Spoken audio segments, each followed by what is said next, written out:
Merhaba arkadaşlar, it's Can from Turkishle. Today we are going to learn 50 most important adjectives in Turkish. We've also prepared a PDF document where you can see all the adjectives that you're going to learn in this video. If you want to download the PDF document, you can download it for free with the link in the description. Let's start now.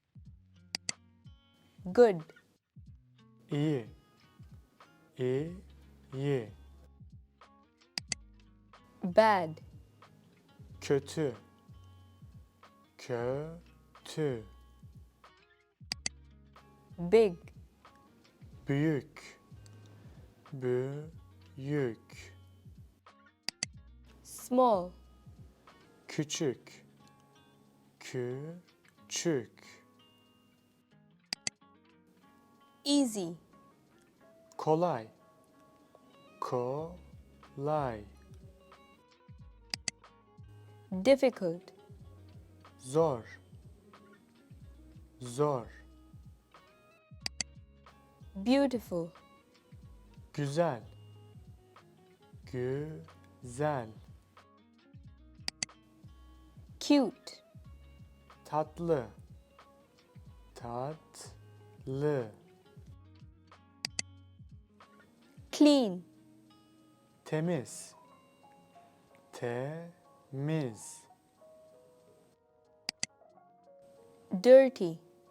Kirli, kirli. Happy. Mutlu, mutlu. Cheap. Ucuz, ucuz. Expensive. Pahalı, pahalı. Funny. Komik, komik. Rich. Zengin, zengin.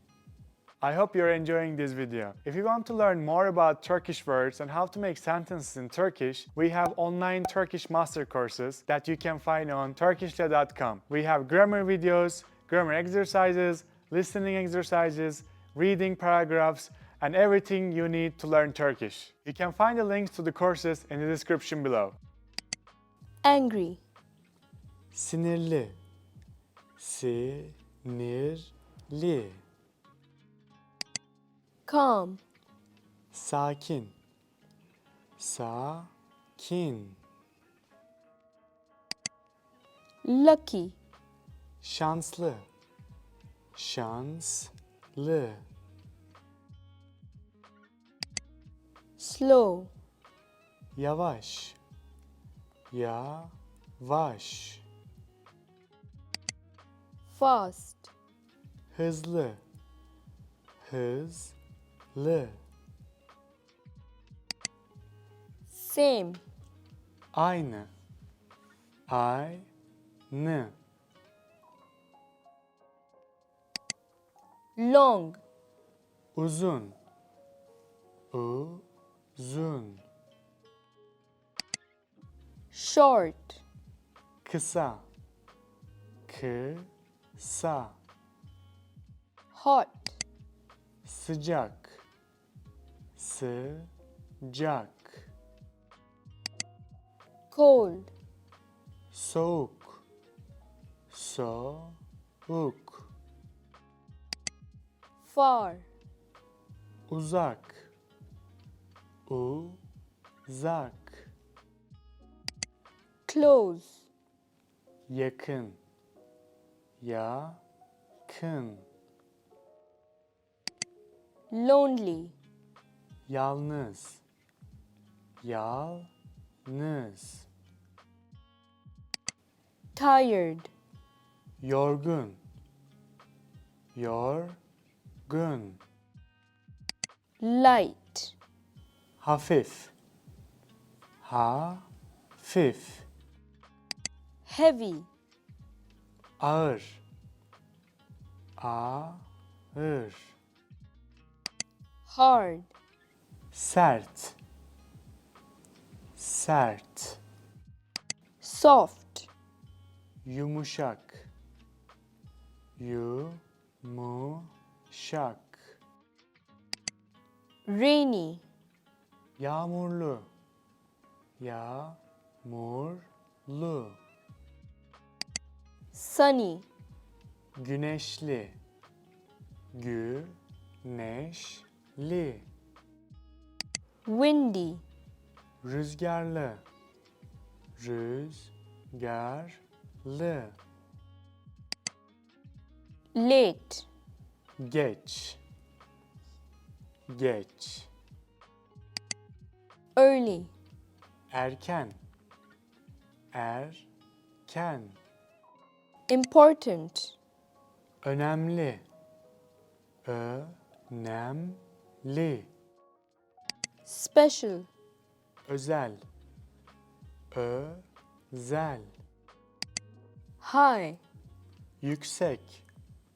Yüksek. Low. Düşük. Düşük. Fair. Adil. Adil. Busy. Meşgul. Meşgul. Quiet. Sessiz. Sessiz.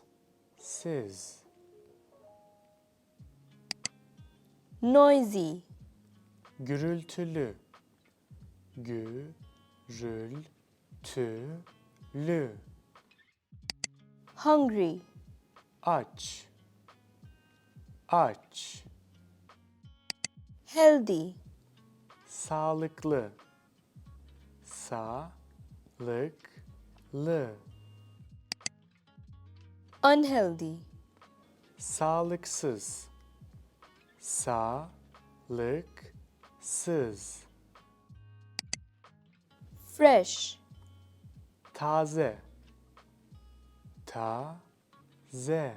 Okay, I hope you enjoyed this video and learned so many new words. If you like this video, please don't forget to subscribe to our YouTube channel and don't forget to follow us on Instagram. Remember, you can download the free PDF document of this video in the description below. Until next time, görüşürüz. Kendine iyi bak.